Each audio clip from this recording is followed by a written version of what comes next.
بسم اللہ الرحمن الرحیم۔ شروع اللہ کے نام سے جو بڑا مہربان نہایت رحم والا ہے۔ لقد سمع اللہ قول الذین قالوا ان اللہ فقیر ونحن اغنیاء۔ بے شک اللہ نے سن لے ان کے بعد جنہوں نے کہا کہ اللہ فقیر ہے اور ہم مالدار ہیں۔ سنکتب ما قالوا وقتلهم الانبیاء بغیر حق۔ ان قریب ہم ان کے باتوں کو لکھ کر رکھیں گے اور جو خون انہوں نے کی ہے انبیاء علیہم السلام کے ناحق۔ وَنَقُولُ ذُوقُوا عَذَابَ الْحَرِيقِ، اور ان قریب ہم کہیں گے کہ چکھ لو جلنے کا عذاب۔ ذَلِكَ بِمَا قَدَّمَتْ أَيْدِيكُمْ، یہ بدلہ ہے ان اعمال کا جو تم نے اپنے ہاتھوں سے آگے بھیجا ہے۔ وَأَنَّ اللَّهَ لَيْسَ بِظَلَّامٍ لِّلْعَبِيدِ، اور بلا شبہ اللہ رب العالمین اپنے بندوں پر ظلم کرنے والا نہیں۔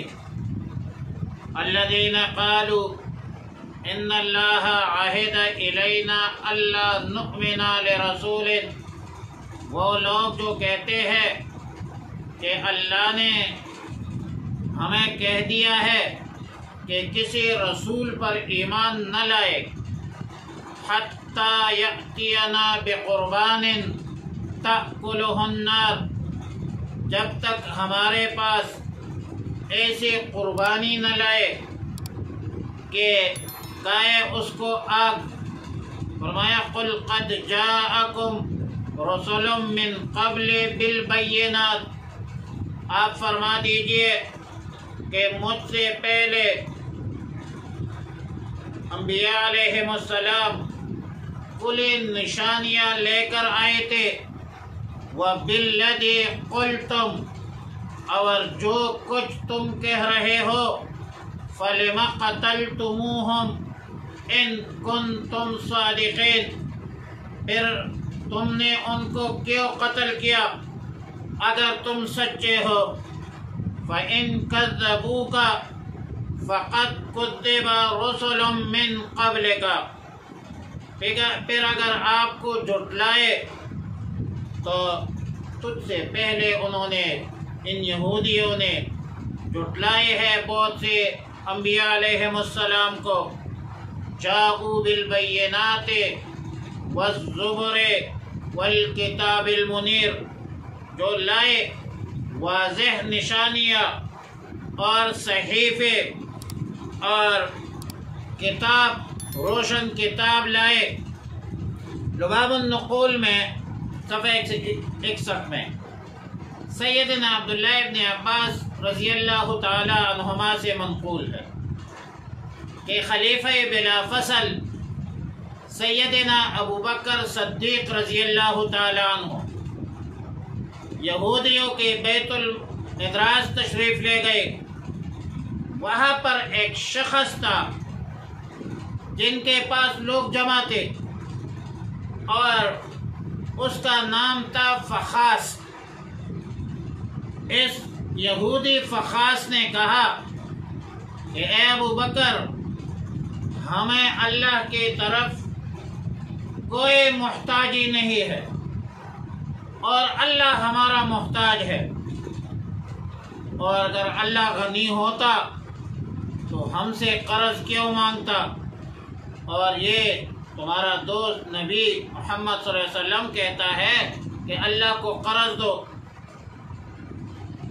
سیدنا ابو بکر صدیق رضی اللہ تعالی عنہ بہت غصہ ہوئے اور فخاس یہودی کے چہرے پر تمانچہ مارا، تپڑ لگا دیا ان کو۔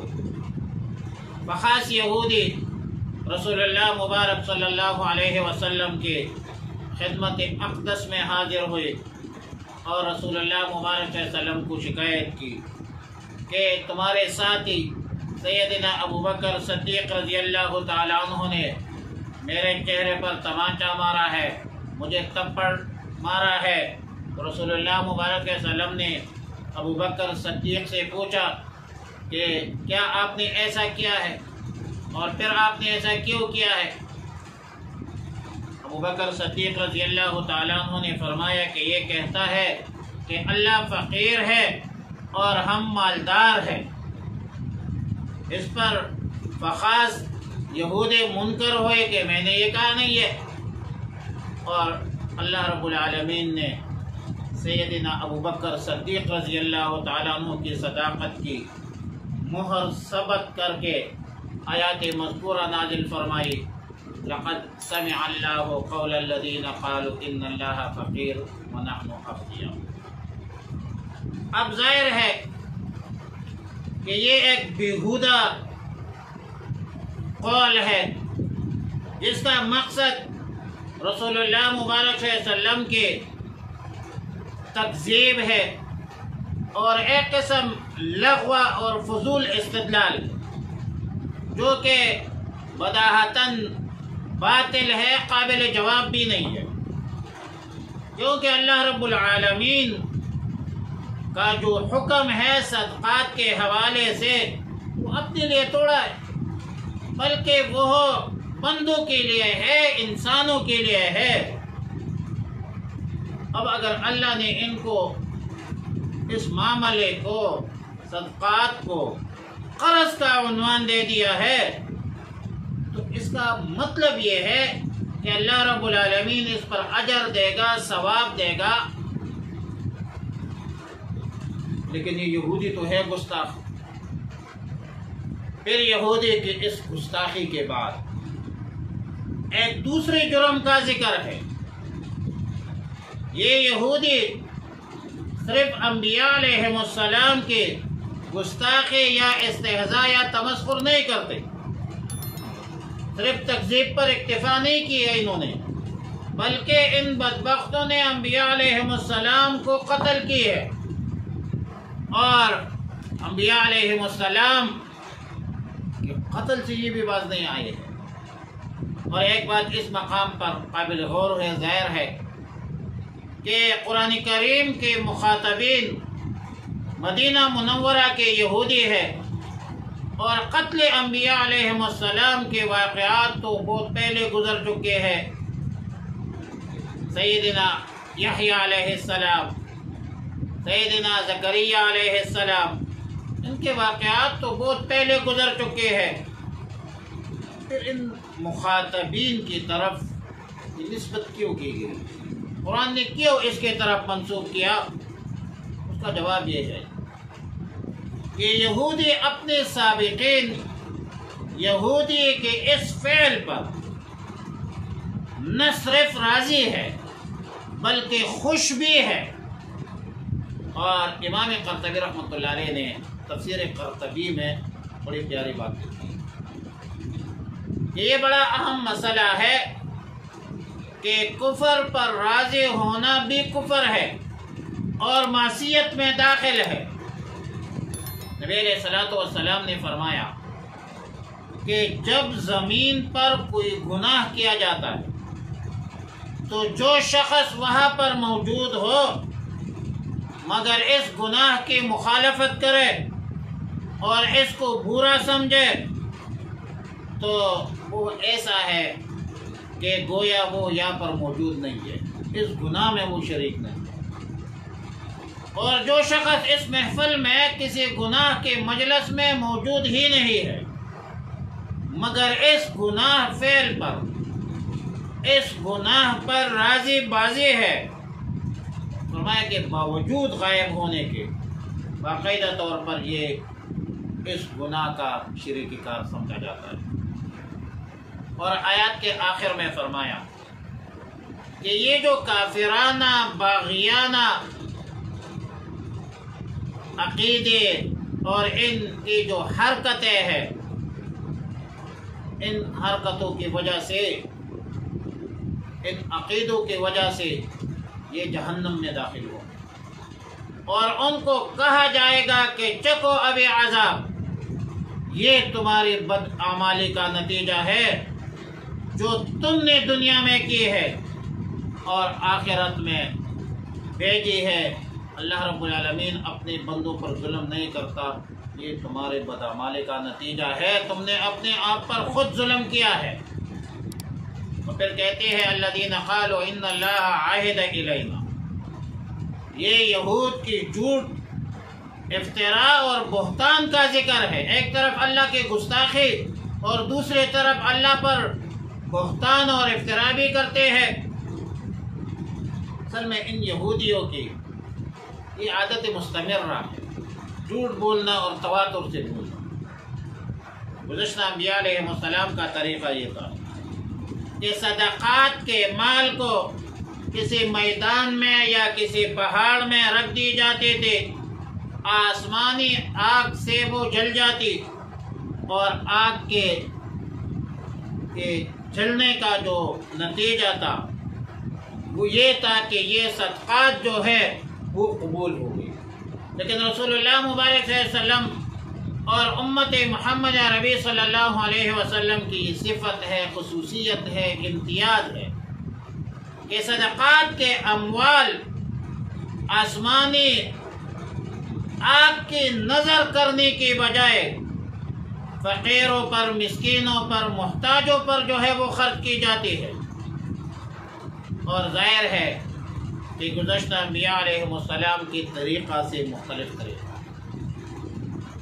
اس لیے مشرکین نے بھی بہانہ بنایا تھا کہ اگر آپ نبی ہوتے تو گزشتہ انبیاء کے طور طریقے پر آپ کو بھی یہ معجزہ دیا جاتا کہ آسمان سے آگ اموال صدقات کو کھا لیتی، قبولیت کے درجے پر ہوتی۔ پھر یہی دعویٰ یہودیوں نے کیا، لیکن یہودیوں نے اللہ پر جھوٹ بولا، کہتے کہ ہمیں اللہ نے کہا ہے بدبخت و شرم کرو۔ پہلی بات یہ ہے کہ یہودی اپنے دعوے میں جھوٹے ہیں، افتراء ہے۔ دوسری بات یہ ہے کہ جن انبیاء علیہ السلام کی شریعت میں آگ سے اموال صدقات آگ کی نظر ہو جاتی، قبول ہو جاتی، بدبختو تم نے تو انبیاء کو شہید کیا ہے، تم نے حضرت یحییٰ علیہ السلام کو شہید کیا، زکریا علیہ السلام کو شہید کیا ہے۔ معلوم ہوتا ہے کہ یہ تمہاری شرارت ہے، ایمان نہ لانے کے بہانے ہیں۔ اور پھر فرمایا اگلے آیت میں فَإِن كَذَّبُوكَ فَقَدْ كُذِّبَ رُسُلٌ مِّن قَبْلِكَ، آیات میں تسلی ہے رسول اللہ مبارک صلی اللہ علیہ وسلم کو۔ اگر یہ یہودی، نصرانی، مشرکین آپ کو جھٹلاتے ہیں، کوئی نئی بات تو نہیں ہے، اس سے پہلے بہت سارے انبیاء علیہ السلام کو جھٹلایا گیا، ان کے تکذیب کی گئی، حالانکہ وہ حضرات بھی بڑے نشانیاں لے کر آئے تھے، ان کے پاس اللہ کے عطا کردہ صحیفے تھے، واضح کتاب تھی ان کے پاس، پھر ان تمام دلائل، شواہد، معجزات کے باوجود انہوں نے ایمان نہیں لایا۔ ایمان لانا نہیں تھا، ایمان نہیں لایا، اور انہوں نے انبیاء علیہ السلام کی تکذیب۔ لہذا اگر آپ کی تکذیب ہو جائے تو آپ رنجیدہ نہ ہو، آپ غمگین نہ ہو۔ انبیاء علیہ السلام نے گزشتہ امم سابقہ میں سے انبیاء علیہ السلام نے صبر کی ہے، آپ بھی صبر کریں۔ انہوں نے استقامت کا مظاہرہ کیا ہے اور آپ بھی استقامت کا مظاہرہ کریں۔ اور خطاب تو پیغمبر ہے لیکن تعلیم امت کو بھی ہے۔ کل نفس ذائقۃ الموت، ہر نفس نے موت کا ذائقہ چکھنا ہے۔ وَإِنَّمَا تُوَفَّوْنَ أُجُورَكُمْ يَوْمَ الْقِيَامَةِ، اور تم کو پورا بدلہ دیا جائے گا قیامت کے دن۔ فَمَنْ زُحْزِحَ عَنِ النَّارِ،